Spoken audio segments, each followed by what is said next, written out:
Alhamdulillah. Alhamdulillahilladzi arsala rasulahu bil huda wa dinil haqq liyudhhirahu 'alad dini kullih. Asyhadu an la ilaha illallah wahdahu la syarika lah. Wa asyhadu anna Muhammadan abduhu wa rasuluhu la nabiyya wa la rasula ba'dah. Allahumma salli wa sallim wa barik ala sayyidina Muhammad wa ala alihi wa ashabihi wa ummatihi ila yaumil qiyamah. Amma ba'd. Faya ayyuhal hadirun ittaqullah kama qala Allah ta'ala fi kitabihil karim. A'udzu billahi minasy syaithanir rajim. Bismillahirrahmanirrahim. Ya ayyuhalladzina amanu ittaqullaha haqqa tuqatih wa la tamutunna illa wa antum muslimun. Shadaqallahul azim. Ma'asyiral muslimin, jamaah Jumat rahimakumullah. Syukur alhamdulillah, kita sanjungkan segenap puja dan puji kehadirat Allah Subhanahu wa taala atas limpahan taufik, hidayah, inayah dan berbagai anugerah yang diberikan kepada kita. Alhamdulillah, pada hari ini kita dalam keadaan sehat walafiat dan insyaallah dapat menunaikan kewajiban dan melaksanakan tugas dengan sebaik-baiknya, teriring harapan dan doa semoga tugas, kewajiban dan amaliyah yang kita laksanakan senantiasa mendapatkan ridha dan keberkahan dari Allah Subhanahu wa taala. Salawat dan salam semoga tercurah keharibaan junjungan alam, Rasul pilihan, contoh teladan Nabi kita Nabi Muhammad sallallahu alaihi wasallam beserta keluarganya, sahabatnya dan semua pengikutnya termasuk kita dan umat Nabi sallallahu alaihi wasallam hingga akhir zaman. Ma'asyiral muslimin rahimakumullah, tak terasa kita sudah berada di penghujung tahun, di tahun miladiah 2024.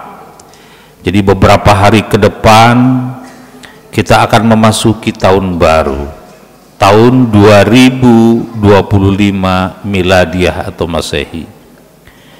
Biasanya ketika kita mengakhiri atau mengawali sebuah penggalan waktu, itu terbersit dalam pikiran kita untuk menghitung apakah merupakan pendapatan, apakah itu memperoleh keuntungan atau minus, kerugian, surplus dan lain sebagainya. Biasanya kita ada gerakan hati kita untuk melakukan itu.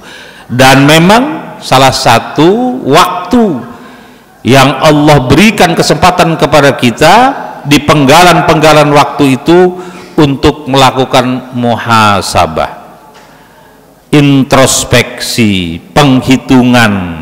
Kita menatap ke depan tapi melihat pijakan yang di belakang. Nah, dari konteks muhasabah itulah kemudian dari sisi spiritual, amaliyah, keagamaan, maka kita diperintahkan oleh Allah Subhanahu wa taala untuk melakukan semacam pertobatan gitu ya. Teks Al-Qur'an betapa banyak yang memerintahkan kepada kita umat yang beriman untuk bertaubat. Antara lain yang paling populer itu di surah At-Tahrim, Allah berfirman, Bismillahirrahmanirrahim, ya ayyuhalladzina amanu tubu ilallahi taubatan nasuha asa rabbukum ayyukaffira ankum al-ayah. Wahai orang-orang yang beriman, tubuh bertobatlah kepada Allah Subhanahu wa taala.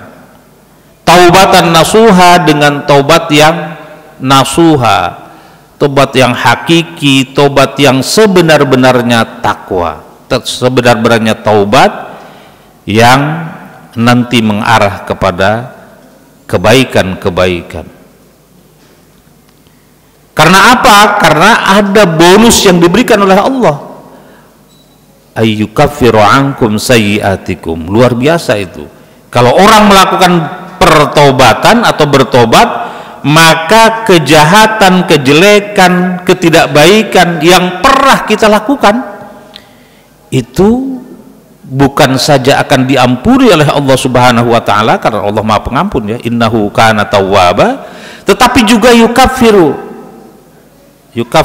ditutup ankum sayyiatikum, kejelekan-kejelekan itu dihapus oleh Allah Subhanahu wa taala. Bahkan kalau di ayat lain bukan sekedar diterima tobatnya, diampunkan oleh Allah, dihapus segala kejelekannya, ditipek, tapi juga yubaddilu an sayyiatihim, diganti dengan apa? Al hasanat, kebaikan. Kemarin catatan-catatan buruk, gara-gara taubat itu maka kita umat yang beriman, syaratnya beriman kepada Allah Subhanahu wa taala, bukan sekedar diampuni oleh Allah, bukan sekedar dihapus, tetapi juga diganti dengan kebaikan-kebaikan. Luar biasa ini bonus dari Allah Subhanahu wa taala. Tentu ada syaratnya kan. Taba yatubu taubatan, itu maknanya taibun, kembali. Jadi kembali itu berarti seseorang yang sudah pada posisi yang benar tadinya kemudian melenceng karena berbagai hal, apakah godaan nafsu ataukah terlalu terburu-buru untuk mengejar duniawi sehingga lupa segala hal, lalu kemudian melenceng dari jalur yang benar, dari kodratinya, itu kan keluar. Nah ketika kembali, nah itulah yang diharapkan orang atau setiap orang kembali kepada posisinya yang asali, yang fitri, yang fitrah, yang baik, yang benar. Dan ketika kembali itulah di dalam Islam itu namanya taubat. Hanya tentu ada syaratnya. Apa itu? Nah pertama tentu saja menyetop. Jadi kalau salah jalan ya segera stop, jangan sudah salah jalan lanjut terus, stop. Kemaksiatan misalnya, kejelekan, jalan, wah stop langsung.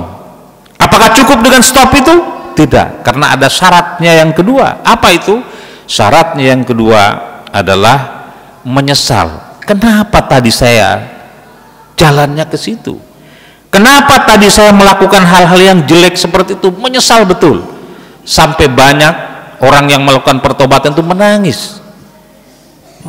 Kenapa? Menyesali dosa-dosanya.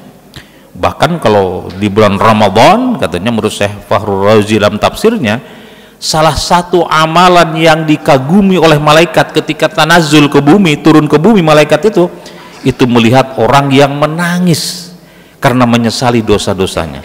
Jadi syarat yang kedua tadi pertobatan itu adalah selain stop kejelekan, stop kemaksiatan, stop kesalahan, kemudian menyesal telah melakukan kesalahan, kejelekan, kemaksiatan itu. Dan syarat yang ketiga adalah berjanji untuk tidak mengulangi lagi sampai kapanpun, sepanjang masa, sepanjang hidupnya.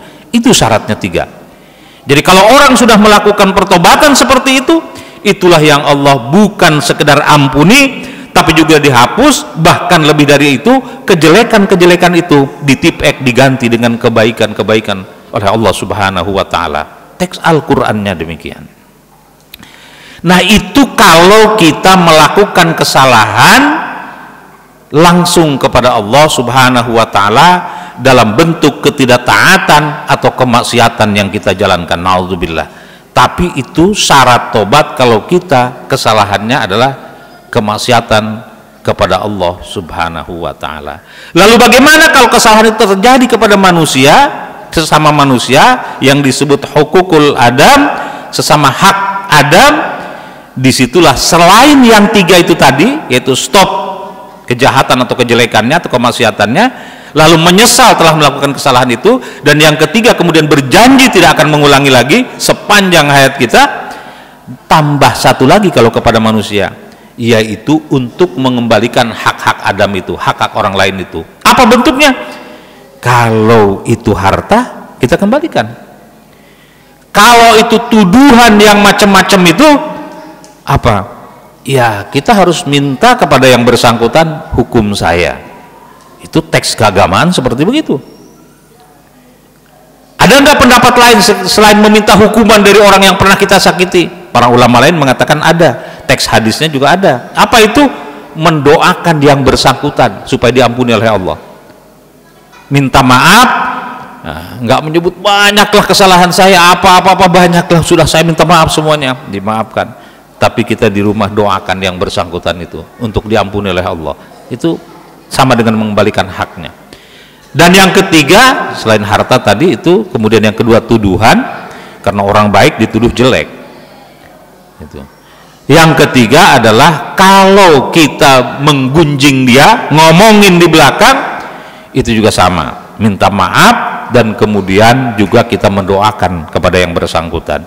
Itu syaratnya kalau kita melakukan kesalahan kepada sesama kita. Jadi kepada Allah syaratnya ringan, hanya 3. Tapi kalau kepada sesama manusia, selain yang 3 itu masih ditambah satu lagi, yaitu dengan minta maaf dan seterusnya. Ma'asyiral jamaah salat Jumat rahimakumullah.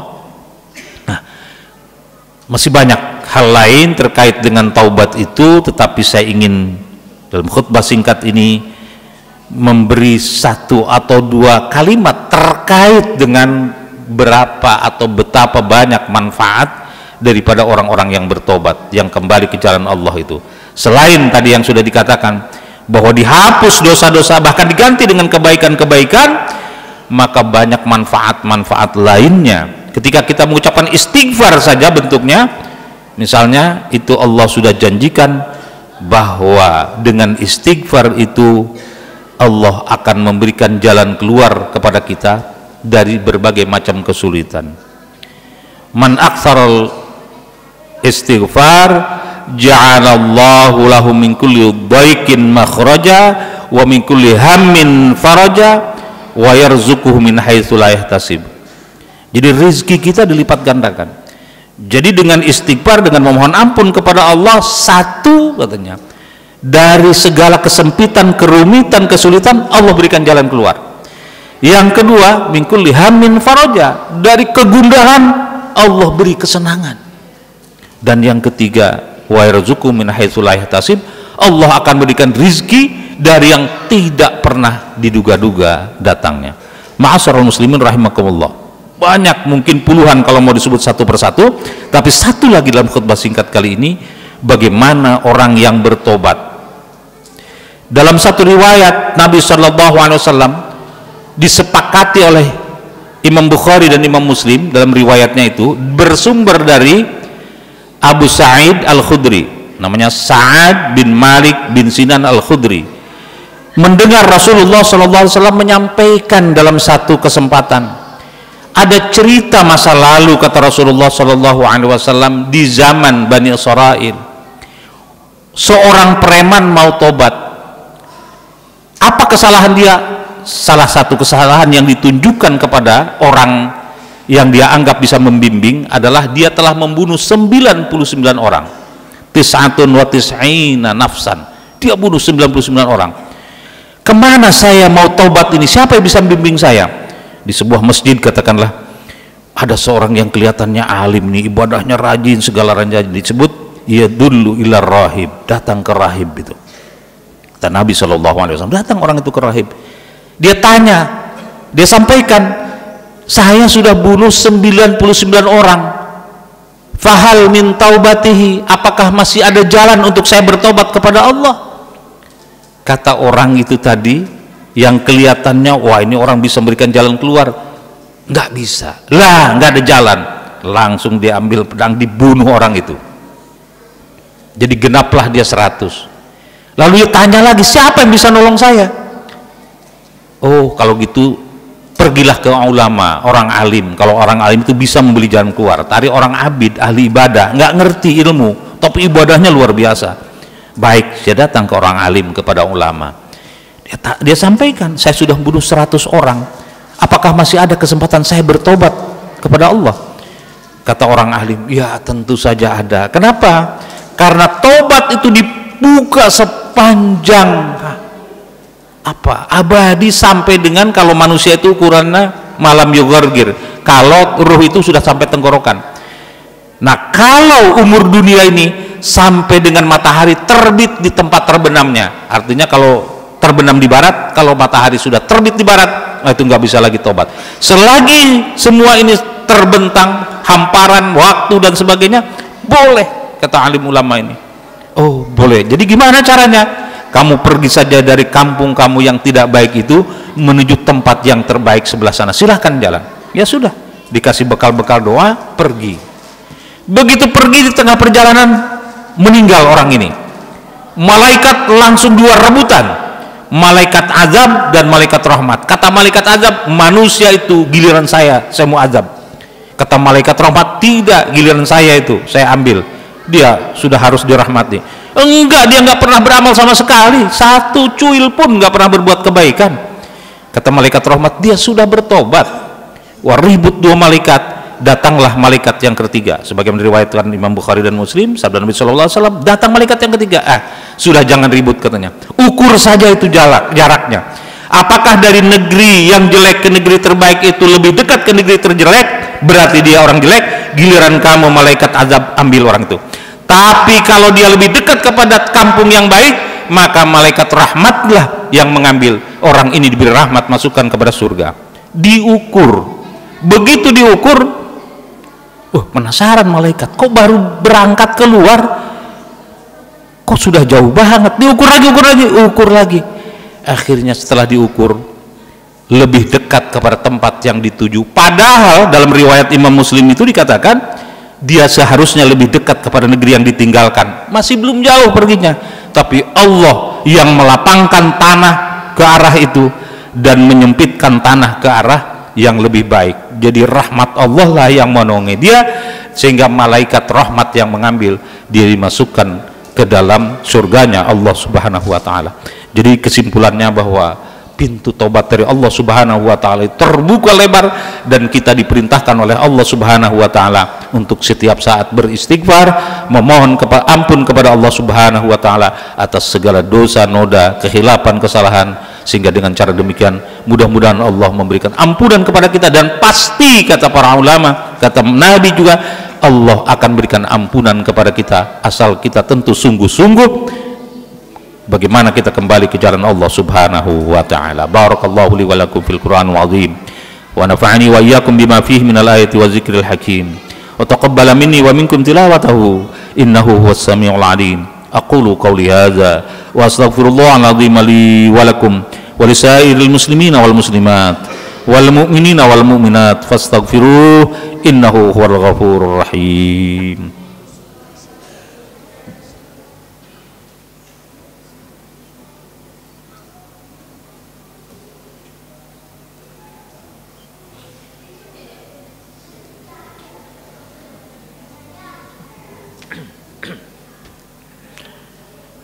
Alhamdulillah, alhamdulillahi hamdan katsiran kama amar.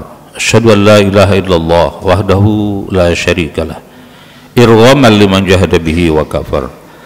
Wa asyhadu anna Muhammadan abduhu wa rasuluh, sayyidul khalaiqi wal bashar.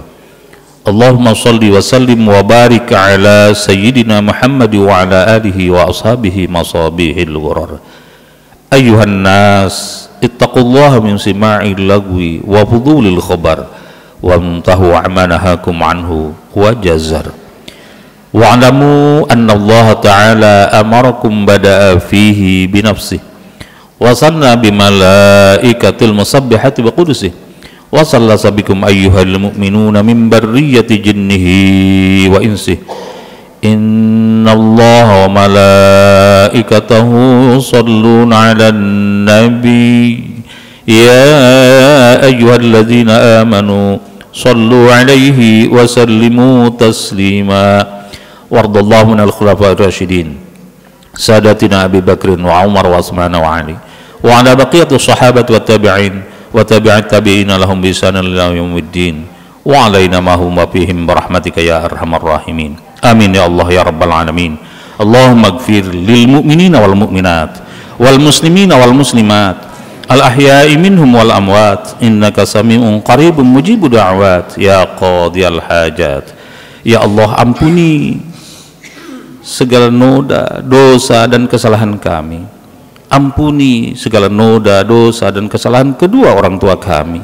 Kasihani mereka ya Allah sebagaimana mereka mengasihani kami sedari kecil. Ya Allah, ampuni pula para pemimpin kami, muslimin, muslimat, mukminin dan mukminat.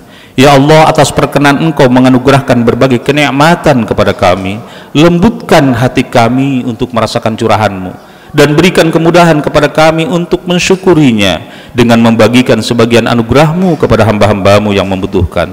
Sementara atas berbagai ujian dan cobaan yang menimpa kami, berikan ya Allah kami kesabaran, ketabahan, kekuatan dan kemampuan untuk mengatasinya. Bangunkan kami di tengah keheningan malam, gerakkan bibir kami untuk menyebut asma-Mu yang agung, basahkan sajadah kami dengan air mata kekhusyuan ketika kami merintih di hadapan Rahman dan Rahim-Mu. Dan jadikan ya Allah saat-saat seperti itu sebagai saat yang menguatkan dan menenteramkan hati kami, dan dengan kuasa kudrat dan iradat-Mu bangkitkan kami dari berbagai krisis dan keterpurukan. Allahumma ya Allah, berkahi kehidupan kami, kehidupan isi rumah tangga kami, kehidupan anak cucu keturunan kami. Ya Allah, jadikan hari esok kami lebih baik dari hari sekarang, dan hari-hari mendatang, tahun-tahun mendatang lebih berkah, lebih cerah, lebih sukses ketimbang hari-hari yang telah kami lewati. Rabbana taqabbal minna innaka antas samiul alim wa tub alaina innaka antat tawwabur rahim. Rabbana atina fid dunya hasanah wa fil akhirati hasanah wa qina adzabannar. Ibadallah, innallaha ya'muru bil 'adli wal ihsan wa ita'idzil qurba wa yanha 'anil fahsya'i wal munkari wal baghi ya'idzukum la'allakum tadhakkarun. Fadhkurullaha al-'azim yadhkurkum washkuru 'ala ni'amihi yazidkum was'aluhu min fadlihi yu'tikum wa la dzikrullahi akbar. Aqimis shalah.